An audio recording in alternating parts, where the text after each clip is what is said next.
भी ईद मिलादुन्नबी के सिलसिले में खास कार्यक्रमों का आयोजन किया जा रहा है। पुंछ के मोहल्ला रेडियो स्टेशन स्थित जामा मस्जिद हैदरी में महफिल मिलादुन्नबी का आयोजन किया गया। इसमें बड़ी संख्या में उलमाए कराम और आम लोगों ने हिस्सा लिया। इस महफिल मिलादुन्नबी में उलमाए कराम ने नबी पाक की सीरत और कुरान शरीफ और हदीस के हवाले से अहम बातें बयान की। उलमाए कराम ने समाज में तेजी नशीली वस्तुओं के सेवन की लत और उससे होने वाली बुराइयों पर भी रोशनी डाली।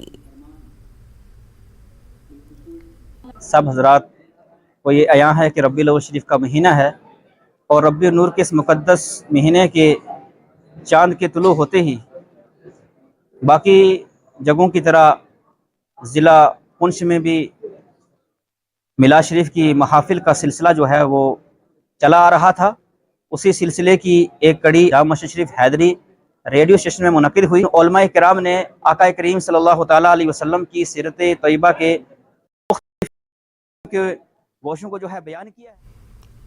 खबरों में वक्त एक छोटी सी ब्रेक का।